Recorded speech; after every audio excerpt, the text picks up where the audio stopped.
Blurp and the Upmarine, written and read by Jana. Once upon a time, not so long ago, in the Great Barrier Reef, there lived a shrimp. Well, okay, there lived many, many shrimps among the many, many fish, crabs, barnacles, jellyfishes, sharks, squids, seahorses, eels, lobsters, and dolphins. But among them, in the middle of all the hustle and bustle, lived this very special shrimp. He looked just like any other banded shrimp, with red and white stripes and curious eyes and long white antennae, so you couldn't really tell he was special in any way. In fact, he was so alike all the other shrimps that he didn't even have a special name. He was called Blurp, just like any other banded shrimp in the Great Barrier Reef. And just like everyone else, he lived in a little crevice and slept during the day, hiding from the hungry triggerfish and eels. But during the night he would come out and do things that none of the other shrimp understood. You see, Blurp, this particular Blurp, our Blurp, was an inventor. While all of his cousins and uncles and aunties and friends followed the usual shrimp occupation, the fish cleaners. But not our Blurp. Every day the same phrases ricocheted around the reef. "Why don't you just give it up? It's not in your nature. You're going against your own DNA. Freak. He's probably just lazy, that's what it is. Cleaning is not good enough for him. What do? You sit here by your cave and tinker, and what is the result? Nothing." Indeed, if you popped in for a visit in the middle of the night, you would find Blurp tinkering away near his crevice. But he didn't think of himself as more important than the others, and he certainly wasn't lazy. He wanted to be useful. His mind kept buzzing with ideas of how to help, how to make things easier and faster and much more exciting. Mind you, he wasn't very successful. In fact, none of his inventions worked so far. Let's see. The first thing he invented was a fish scraper to make the job easier for his relatives. It was very simple, just an old clamshell attached to a twig of coral. Yet if his friends could scrape the dirt off of the other fish in just one smooth move of the scraper instead of picking at it endlessly with their pincers, they could clean way more fish in one day.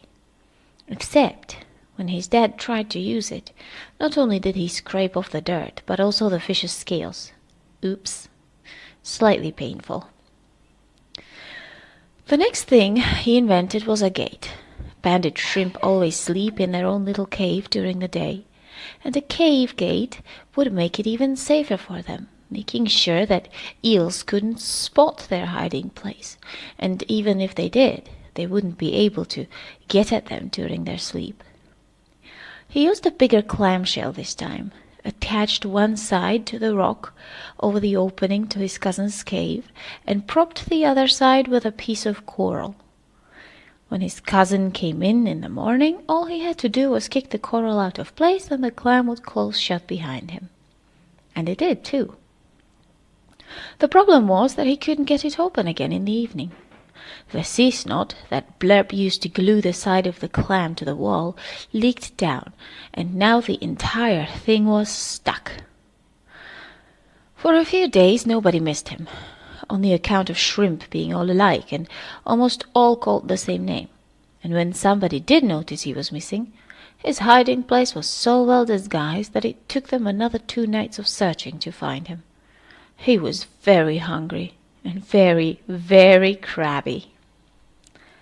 This time, however, Blurp was working on something big, something that would change the lives of all the little creatures on the reef.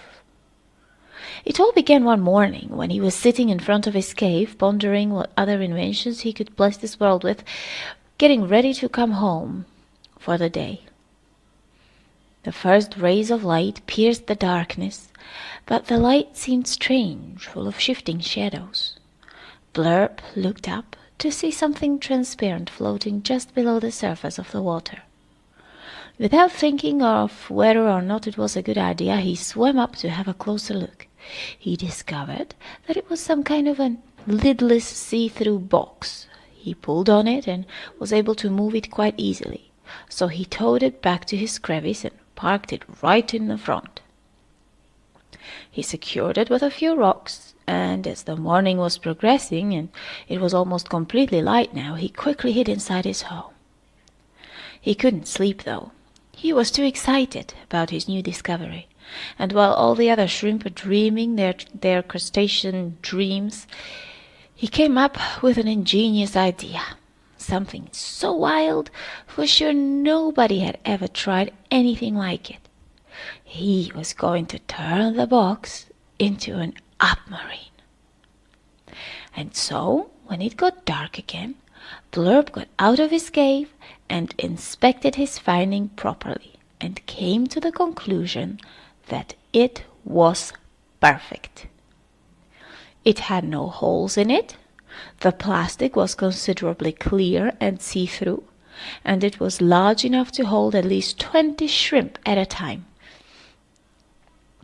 It was time to get to work. First he found all the material that he needed, mainly coral, some old sea urchin shells, some clams, more sea snot, some seaweed, and sharp rocks. Then he flipped the box upside down and created a coral structure along the edges of the open side of the box. The structure ran along the edges and connected the corners diagonally.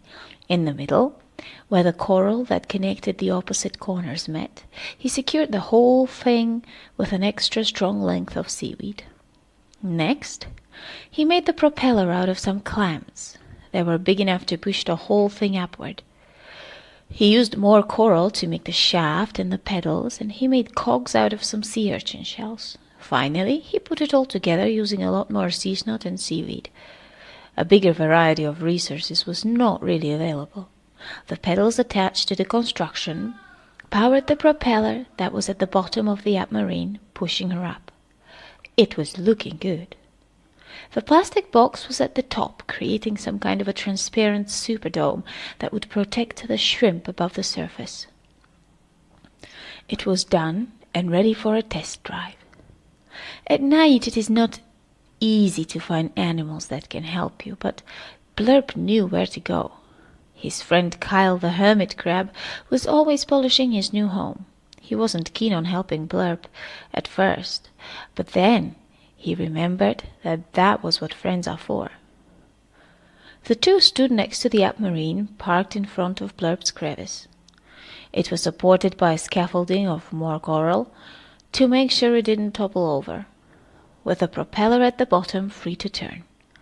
Blurp decided to test his vehicle at his favorite time of the day, when the first morning light begins to seep through the dark and you can still swim around safely. Kyle looked at the monstrous contraption with the dome of the plastic box at the top and the propeller at the bottom. He was worried, but decided to trust his friend. Blurp swam into the box, and Kyle held on to the construction with his strong pincers and started to push the pedals with his legs. Immediately the propeller began to turn, and the Upmarine slowly lifted off the seafloor. Kyle got into a rhythm, and the box rose steadily, approaching the surface. Blurp was excited. He didn't know if it was going to work, and if it did, he would be the first shrimp to look at the sea from above the surface and survive. They were getting closer when Blurp gave a signal and Kyle started pedaling harder. The top of the box reached the surface, and for a split second it seemed that they were not going to get any further. What they needed was enough thrust to lift the top of the box above the surface, with the edges of the box remaining in the water. The suction pressure would ensure that the box stayed full of water, while the passengers in the box would be able to look through the transparent walls and see what is happening around them.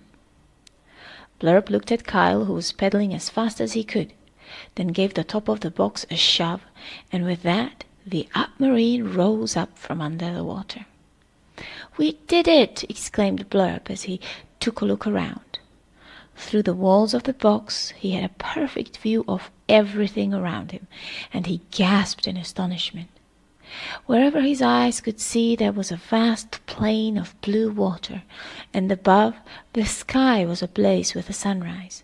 He saw the big red ball of the sun halfway up on the horizon, and around it the sky was pink, yellow, and blue, and the water sparkled like gold. He did it. He finally invented something great. He was on top of his world.